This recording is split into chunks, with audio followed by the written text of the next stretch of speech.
Hello மக்களே, welcome to my channel. இன்றைக்கி நம்ம வீடியோவில் வளவளப்பு இல்லாத வெண்டைக்காய் பொரியல் ருசியாக எப்படி செய்யலான்னு பார்க்க போகிறோம். ஈஸியாக செய்யலாம், வாங்க வீடியோக்குள்ளே போகலாம். பார்த்திங்கன்னா நான் வெண்டைக்காவை நைட்டே சுத்தமாக கழுகி காய வச்சு எடுத்து வச்சுக்கிட்டேன். இப்போது அதில் உள்ள காம்பெல்லாம் கட் பண்ணிவிட்டு நம்ம வெண்டைக்காவை எடுத்து வச்சு குட்டி குட்டியாக கட் பண்ணிக்கலாம்.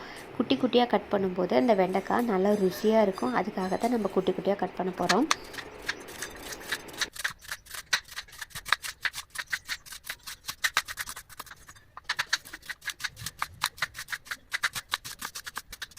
இந்த மாதிரி கட் பண்ணதுக்கப்புறம் பொரியலுக்கு தேவையான ஒரு வெங்காயம் எடுத்து அதையும் குட்டி குட்டியாக நறுக்கிக்கலாம். கூடவே ஒரு தக்காளி அதையும் குட்டி குட்டியாக நறுக்கி எடுத்து வச்சுக்கலாம். பார்த்திங்கன்னா குட்டியாக நம்மளுக்கு வெண்டைக்காய் ரெடி ஆகிடுச்சு. இப்போது வடை சட்டி அடுப்பில் வச்சு அது நல்லா சூடானதுக்கப்புறமா நறுக்கி வச்சுருக்க வெண்டைக்காயெல்லாம் எடுத்து வடை சட்டியில் போட்டு நல்லா வறுக்கணும். ஆயில் எதுவும் யூஸ் பண்ணாமல் வெறும் வடை சட்டியில் போட்டு நல்லா வறுக்கணும். வறுத்து எடுக்கும்போது பார்த்திங்கன்னா அந்த வெண்டைக்காயில் உள்ள வளவளப்பு தன்மையில் அந்த பாத்திரத்துலேயே ஒட்டிக்கும். அந்த வெண்டைக்காய் மட்டும் நல்லா உதிரியாக வரும். இந்த மாதிரி பார்த்திங்கன்னா ஒரு 10 நிமிஷம் கிட்ட நல்லா வணக்கிற மாதிரி இருக்கும். அந்த மாதிரி நம்ம வடை சட்டியில் போட்டு நல்லா கிளறி எடுத்துக்கலாம். வெண்டைக்காய் பார்த்திங்கன்னா இப்போ நம்ம குழந்தைங்களுக்கு கொடுக்கும்போது அவங்களோட ஞாபக சக்தி அதிகமாகும்.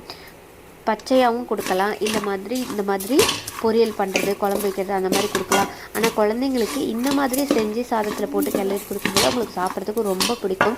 ஏன்னா ஒரு தடவை ட்ரை பண்ணி பாருங்கள், குழந்தைங்க ரொம்ப லைக் பண்ணி சாப்பிடுவாங்க. ஏன்னா அவங்கள காய்கறி சாப்பிட வைக்கிறது ரொம்ப கஷ்டம்.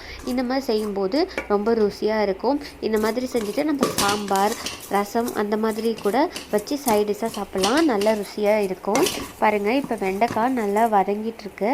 இந்த மாதிரியே நல்லா அந்த எல்லாமே உதிரியாக வர அளவுக்கு நல்லா ஃப்ரை பண்ணி எடுத்துக்கணும். நம்ம பார்த்திங்கன்னா நல்லா உதிரியாக வந்துருச்சு. அதுக்கப்புறம் ஒரு கடாயில் எண்ணெய் ஊற்றிட்டு அதில் கொஞ்சமாக கடுகு போட்டுக்கணும். கடுகு போட்டு பொரிஞ்சதுக்கப்புறமா காரத்துக்கு ஏற்ற மாதிரி ஒரு 3 வரமிளகா சேர்த்துருக்கேன். வரமிளகாவும் நல்லா வணங்கினதுக்கப்புறமா நறுக்கி வச்சுருக்க வெங்காயம் நல்லா வணக்கணும். நல்லா வெங்காயம் வணங்கினதுக்கப்புறமா தக்காளியும் சேர்த்து நல்லா வணக்கி எடுத்துக்கலாம்.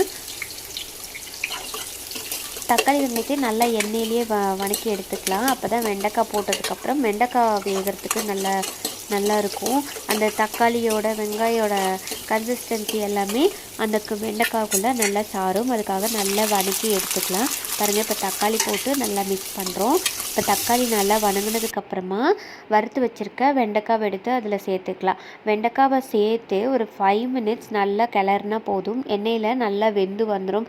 ஆல்ரெடி அது ஃப்ரை பண்ணியிருக்கிறதுனால ரொம்ப நேரம் வணக்க தேவையில்லை, கொஞ்சம் நேரம் வணக்கினா போதும். பார்த்திங்கன்னா இப்போ நல்லா ஃப்ரை ஆகிட்டு இருக்குது. பாருங்கள், இந்த மாதிரி வரும்போது நம்ம அதுக்கு தேவையான அளவுக்கு உப்பு, மஞ்சள் தூள், ஒரு அரை ஸ்பூன் அளவுக்கு மிளகாத்தூள் சேர்த்துக்கலாம். ஏற்கனவே வரமிளகாய் சேர்த்துருக்கனால மிளகாய் தூள் கம்மியாக சேர்த்தா போதும்.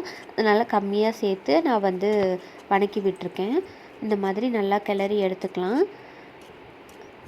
இப்போ இதுக்குள்ளே நம்மளுக்கு பிடிச்சிருந்தால் தேங்காய் சேர்த்தா போதும், இல்லைன்னா தேவையில்லை. இப்போ நான் தேங்காய் சேர்த்து தான் செய்ய போகிறேன். ஒரு அரை கப் அளவுக்கு தேங்காய் சேர்த்து நல்லா கிளறி விடணும். இப்போ பார்த்திங்கன்னா சுவையான ருசியான வெண்டைக்காய் பொரியல் ரெடி ஆகிடுச்சு. இது ரசத்தை கூட வச்சு சாப்பிட்றதுக்கு அவ்வளோ அருமையாக இருக்கும். குழந்தைங்களுக்கு சாதமாக கிளறி கொடுக்கும்போது ரொம்ப விரும்பி சாப்பிடுவாங்க. உங்களுக்கு இந்த வீடியோ பிடிச்சிருந்தா லைக் பண்ணுங்கள், ஷேர் பண்ணுங்கள், கமெண்ட் பண்ணுங்கள். நெக்ஸ்ட்டு நம்ம சேனலில் என்ன ரெசிபி போடலான்னு உங்களுக்கு தோணுதோ அதை கமெண்ட்டில் சொல்லுங்கள். தேங்க்யூ ஃபார் வாட்சிங்.